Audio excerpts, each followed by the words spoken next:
ଶୁଭ ସକାଳ ପିଲାମାନେ। କେମିତି ଅଛ? ଭଲ ଅଛ? ଆରେ ବା। ଆଜି ଆମ ଗଣିତ ମେଳା ବହିର ପ୍ରଥମ ପାଠ ପଢିବା ଆମେ। ହେଲା? ଆମ ଚାରିପାଖର ଆକୃତି।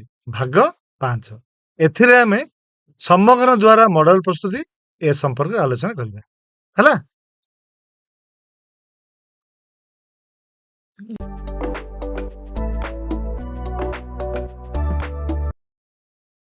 ପିଲାମାନେ, ଆମେ ବର୍ତ୍ତମାନ ସୁଦ୍ଧା ପାଠ 1 ଆମ ଚାରିପାଖର ଆକୃତି ସମ୍ପର୍କରେ ପଢୁଥିଲେ।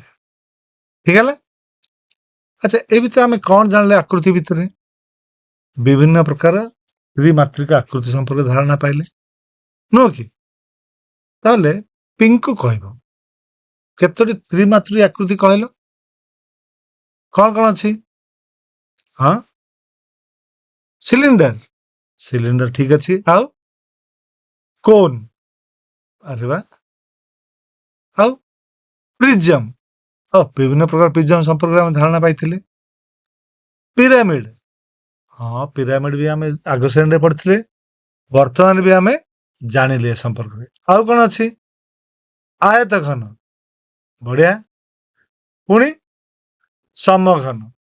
ଆଚ୍ଛା, ସମଘନ ଆକୃତିର ବସ୍ତୁ କଣ ଦେଖିଛ? କୋଉଠି ଦେଖିଛ? ତୁମ ଶ୍ରେଣୀରେ ଦେଖିଛ? କହିବ ଦେଖିଆ। ପିଙ୍କି କହିଲ? ଲୁଡୁ ଗୋଟି। ବହୁତ ବଢିଆ। ଆଚ୍ଛା, ଲୁଡୁ ଗୋଟି ମଧ୍ୟ ଆମର ସମଘନ। ଆଚ୍ଛା, ଏ ସମଘନକୁ ନେଇ ଆମେ କଣ ମଡେଲ କରିପାରିବା? ହଁ, ମଡେଲ ବୁଝୁଛ ନା? ଆକୁ ନେଇ ବିଭିନ୍ନ ଆକୃତି ତିଆରି କରିବା, ନକ୍ସା ତିଆରି କରିବା। ହେଇପାରିବ? ଆଗରୁ ମଧ୍ୟ ଆମେ ପ୍ରସ୍ତୁତ କରିଥିଲେ। ଆଚ୍ଛା,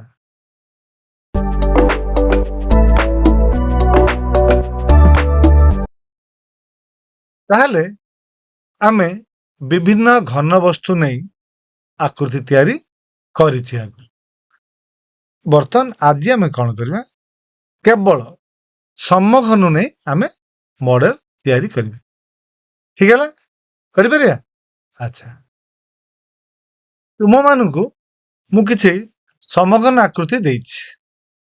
ଦଳରେ ବସିବ ଏବଂ ତୁମେ ନିଜ ମନ ମୁତାବକ ମଡେଲ ତିଆରି କରିବ। ଠିକ ହେଲା? ଏବଂ ଆକୁ ଆମେ ପ୍ରଦର୍ଶନ କରିବା। ହେଇପାରିବ? ଆଚ୍ଛା, ମୁଁ କିଛି ସମୟ ଦେଲି।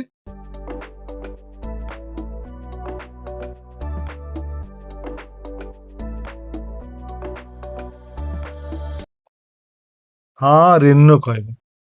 ତିଆରିଛି? ଆରେ ବା, ବହୁତ ସୁନ୍ଦର ହେଇଛି ତ। ଆଚ୍ଛା, ଠିକ ଅଛି। ବିଟୁ? ହଁ, ଅନ୍ୟ ଦେଖିଛ ତ? ତାଳି ଟିକେ ଦବାନି? ହଁ, ବହୁତ ବଢିଆ ହେଇଛି। ଆଚ୍ଛା, ଏସବୁ ତାହେଲେ ବର୍ତ୍ତମାନ ମୁଁ ତୁମକୁ ଦେଖଉଛି। ଦେଖ, ମୁଁ ବର୍ତ୍ତମାନ 2ଟି ଧାଡିରେ ସମଘନ ଆକୃତିର କିଛି ମଡେଲ ଦେଖଉଛି। ଦେଖିପାରୁଛ ତ? ହଁ, ବର୍ତ୍ତମାନ ଶବନମ କହିଲ। ଏଟା କାହାର ଭଳିଆ ଦେଖାଯାଉଛି? ହଁ, ପ୍ରଥମଟି ଯୋଉ ଚୌକି ଭଳିଆ ଅଛି ବସିବା ପାଇଁ। ଆଚ୍ଛା ଆଚ୍ଛା ଆଚ୍ଛା, ଆଉ କେମିତି ଦେଖା ହଉଛି? ଡବା ଭଳିଆ।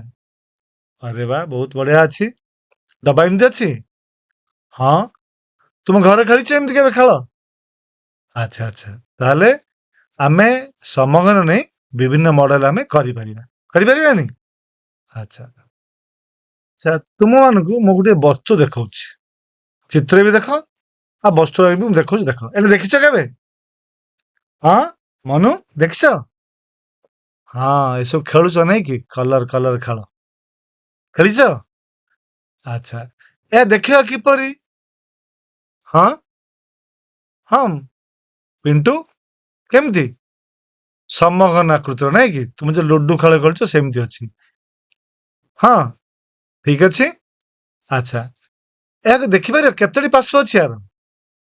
ହଁ, 6ଟି। ହଁ, 6ଟି। ଆଚ୍ଛା, ମୋର ପ୍ରଶ୍ନଟା ହେଲା, ଏହାକୁ ଦେଖିଲେ କଣ ଚାରିପାର୍ଶ୍ୱ ସମାନ ଦେଖାଯାଉଛି? ହଁ, ଚାରିପାର୍ଶ୍ୱ ସମାନ ଅଛି। 6 କହୁଥିଲ। ହଁ ହଁ, 6 ପାର୍ଶ୍ୱ ବି ସମାନ ରହୁଛି, ଦେଖାଯାଉଛି ନାଇଁ କି? କିନ୍ତୁ ଯେତେବେଳେ ଆମେ ବିଭିନ୍ନ କୋଣରୁ ଦେଖିବା, ଏହାକୁ ଆମକୁ ଟିକେ ଅଲଗା ଅଲଗା ଲାଗେ, ନୁହଁ? ତାହେଲେ କଣ ଏଇଟା ଗୋଟିଏ ସମଘନ କି? ନାଇଁ କେତୋଟି ଅଛି? ହଁ ବର୍ତ୍ତମାନ ଏଇଟା ଆମର ଶ୍ରଦ୍ଧା କହିବ। କେତୋଟି? 9ଟି। ଦେଖିଲ 9ଟି ଅଛି ପରା। ତଳେ ଅଛି 9ଟି। Very good. ଆଚ୍ଛା ତା ଉପରେ ଆଉ କେତୋଟି ଅଛି? ହଁ ଶ୍ରଦ୍ଧା ତମକୁ ପଚାରୁଛି ମୁଁ। 9ଟି। ବହୁତ ବଢିଆ। ପୁରା ଉପରେ କେତେଟା ଅଛି? ହଁ ଗଣିବ। ଗଣି ଗଣି କୁହ। ହଁ 9ଟି। ତାହେଲେ ସମ୍ପୂର୍ଣ୍ଣ 9 9 9 ତାହେଲେ 27ଟି ସମଘନକୁ ନେଇକି ଏଇ ଯୋଉ ଆକୃତିଟି ତିଆରି ହେଇଛି। ନୁହଁ କି? ଇଏ ମଧ୍ୟ ଗୋଟେ ସମଘନ। Very good. ବର୍ତ୍ତମାନ ଜୋସେଫ ତୁମ ପାଳି। ଦୁଇଟି ଚିତ୍ରରୁ ଗୋଟିଏ ସରିଯାଇଛି। ଦ୍ଵିତୀୟ ଚିତ୍ରଟିକୁ ଭଲ ଭାବେ ଦେଖ। ଦେଖିପାରୁଛ? କଣ? କେତୋଟି ପାଖ ଅଛି ସବୁ? 4ଟି। ଆଚ୍ଛା। ଏ ଯୋଉ ମଡେଲଟି କେଉଁଥିରୁ ତିଆରି ହେଇଛି?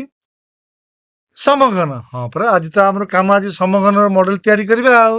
ଆଉ ସମଘନ ସଂଖ୍ୟାକୁ ଆମେ ଗଣିବା। ଆଚ୍ଛା ଯେତେବେଳେ ଗଣିବା ଏ 4ଟି ଥାକ ରହିଛି। ପ୍ରଥମ ଥାକଟି ଗଣିଲେ ଦେଖିବା। ହଁ କେତୋଟି ଅଛି? 1 2 3 4 5 ଆଚ୍ଛା ଆଚ୍ଛା। ପ୍ରତ୍ୟେକ ପାଇଁ 5ଟି ଥାକ ରହିଛି। ହଁ ତଳୁ ଗଣିଲେ କେତେ ଅଛି? 1 2 3 4 5 ଠିକ ଅଛି। ତା ଉପରେ କେତୋଟି ସମଘନ ରହିଛି? 1 2 3 4 ଆରେ ବା। ତା ଉପରେ 1 2 3 ଠିକ ଅଛି। ପୁଣି ତା ଉପରେ 1 2 ପୁରା ଉପରେ କେତେ ରହିଛି? ଗୋଟିଏ। ତାହେଲେ କେତେ ରହିଲା ସର୍ବମୋଟ ଆମର? ଏଠି ଗୋଟିଏ, ଏଠି 2ଟି, 3ଟି, 4ଟି, 5ଟି। ତା ଅର୍ଥ ସର୍ବମୋଟ 15ଟି ରହିଛି। ନୁହଁ କି? ଆଚ୍ଛା ଏମିତି ଯୋଉ 15ଟି ରହିଛି, ଚାରି ପାଖରେ 4ଟି ରହିଛି ନା? ଦ୍ୱିତୀୟରେ କେତେ ରହିବ? 15ଟି। ଆଚ୍ଛା ତୃତୀୟକୁ ଯିବା ଆମେ। କେତେଟା ରହିବ? ଯୋଉଟା ତମ ପଛ ପାଖରେ ଯୋଉଟା ରହିଛି 15ଟି। ଆଚ୍ଛା 15। ତାହେଲେ ଆଉ ଗୋଟେ ପାଖରେ 15ଟି।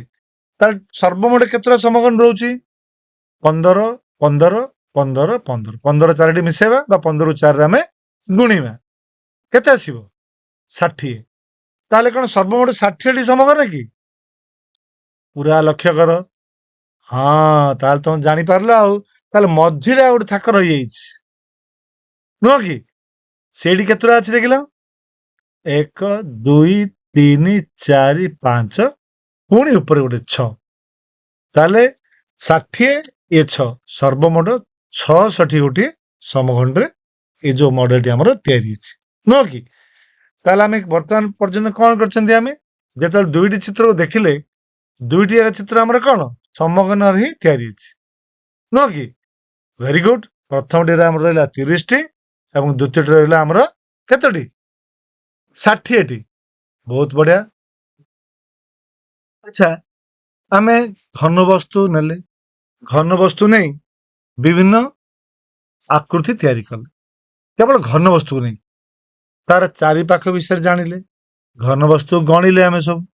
ଗଣିଲେ କି ନାଇଁ? ତାର କଣ ଚତୁଃପାର୍ଶ୍ୱକୁ ଦେଖିଲେ ଆମେ। ଯଦି ଚତୁଃପାର୍ଶ୍ୱ ସମାନ ରହିଛି ତାକୁ ମିଶେଇଲେ। ବର୍ତ୍ତମାନ ତୁମ ପାଇଁ ଆଉ ଗୋଟିଏ ଖେଳ। ଖେଳିବା ତ? ହଁ। କଣ ଦେଖୁଛ? ଏହା ଗୋଟିଏ ବିନ୍ଦୁ ଗ୍ରିଡ। କେବଳ ବିନ୍ଦୁରେ ତିଆରି ହେଇଛି। ଦେଖିପାରୁଛ ନା? ଆଚ୍ଛା। ବିନ୍ଦୁକୁ ଯୋଗ କରି ଆମେ ଘନ ବସ୍ତୁଟିଏ ତିଆରି କରିବା। କରିପାରିବା? ମୁଁ ଗୋଟିଏ ଘନ ବସ୍ତୁ ତିଆରି କରିଛି। ତୁମମାନଙ୍କ ପାଖରେ ବିନ୍ଦୁ ଗ୍ରିଡ ପହଞ୍ଚିଲା। ସମସ୍ତେ ବିନ୍ଦୁ ଗ୍ରିଡରୁ ଘନ ବସ୍ତୁ ତିଆରି କରିବ। କରିପାରିବ? ଆଚ୍ଛା ଦେଖିବା କେମିତି ତିଆରି ହଉଛି। ହଁ ହଁ ହଁ ବହୁତ ବଢିଆ। ଆଚ୍ଛା ତାହେଲେ ବିନ୍ଦୁ ଗ୍ରିଡରୁ ଆମେ ବିଭିନ୍ନ ଘନ ବସ୍ତୁ ତିଆରି କଲେ। ବିଶେଷ କରି ଆମେ ଏଠି ସମଘନଟିଏ ଦିଆହେଇଛି। ହେଇପାରିବ? ଆଚ୍ଛା ତାହେଲେ ଆମେ କଣ କଲେ? ଘନ ବସ୍ତୁ ସଂଗ୍ରହ କଲେ। ଘନ ବସ୍ତୁକୁ ନେଇକି ଆକୃତି ତିଆରି କଲେ। କେମିତି କଲେ ଆମେ? ଆକୃତି ତିଆରି କଲେ ପରେ ଘନ ବସ୍ତୁର ସଂଖ୍ୟା ଜାଣିଲେ ଆମେ କେତୋଟି ଅଛି। ନୁହଁ କି? ଏ ଘନ ବସ୍ତୁ ଭିତରୁ ବିଶେଷ କରି ମୁଁ କଣ ନେଇଥିଲି ଏଠି? ସମଘନ। ସମଘନ ଆକୃତି ନେଇକି ଆମେ ନୂଆ ନୂଆ ଆକୃତି ଗଠନ କଲେ। ତାକୁ ଆମେ ଗଣିଲେ। ବର୍ତ୍ତମାନ ତୁମ ମାନଙ୍କ ପାଇଁ ଗୋଟେ କାମ। କରିପାରିବ ତ? ଭଲ ଲାଗୁଛି କାମ କରିବା ପାଇଁ? ଘରେ ନିଜେ ତିଆରି କରିବ, ନିଜେ ପ୍ରସ୍ତୁତ କରିବା ସମୟରେ ତୁମ ଭାଇ ବା ବନ୍ଧୁ ଆବଶ୍ୟକ ସ୍ଥଳେ ବାପା ମାଙ୍କ ସାହାଯ୍ୟ ମଧ୍ୟ ନେଇପାରିବ। କଣ କରିବ? ତୁମ ଘରେ ବା ଆଖପାଖରେ ଘନ ବସ୍ତୁ ଅଛି। ତମେ କହିଛ, ମୁଁ ପଚାରିଥିଲି କଣ କଣ ଘନ ବସ୍ତୁ ଦେଖିଛ, ଜାଣିଛ, କହିଛ ମଧ୍ୟ। ସେ ଘନ ବସ୍ତୁ ସଂଗ୍ରହ କରିବ। ସଂଗ୍ରହ କରି ନୂଆ ନୂଆ ମଡେଲ ତିଆରି କରିବ। ଖାଲି ମଡେଲ ତିଆରି କରିବ ସେମିତି ନୁହଁ। ମଡେଲ ତିଆରି କରିବା ସଙ୍ଗେ ସଙ୍ଗେ କେଉଁ ଘନ ବସ୍ତୁ କେତୋଟି ବ୍ୟବହାର କରିଛ ତାକୁ ଗୋଟେ ସାରଣୀ ପ୍ରସ୍ତୁତ କରିବ। ଏବଂ ଘନ ବସ୍ତୁ ଏମିତି ନୁହଁ ଯେ ଆକୁ ତାକୁ ଯୋଡିଦବ, ସେମିତି ନୁହଁ। ଯୋଉ ଘନ ବସ୍ତୁ ତିଆରି ହବ ତାକୁ ଗୋଟେ ନାଁ ଦବ। ଘନ ବସ୍ତୁଟିର ନାଁ ବା ମଡେଲର ନାଁ ଦେବ।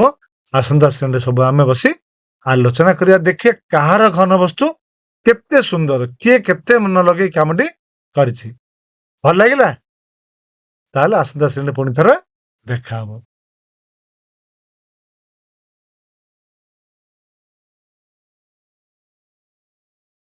ହଁ ପିଲାମାନେ, ଆମେ ସମଗ୍ର ଦ୍ୱାରା ବିଭିନ୍ନ ମଡେଲ ପ୍ରସ୍ତୁତ କଲେ ତୁମମାନଙ୍କୁ ଭଲ ଲାଗିଥିବ। ଯାହା ଯାହା ଘର କାମ ଦିଆଯାଇଛି ଘରେ ପ୍ରସ୍ତୁତ କରିବ। ଆସନ୍ତା ଶ୍ରେଣୀ ପୁଣି ଥରେ ଆକୁ ଆମେ ଆଲୋଚନା କରିବା। ଧନ୍ୟବାଦ। ଆଉଟ୍ ହେଇଗଲା 1.57। ଖୁସିରେ ଶିଖିବା ସମସ୍ତଙ୍କର ଅଧିକାର। ନମସ୍କାର।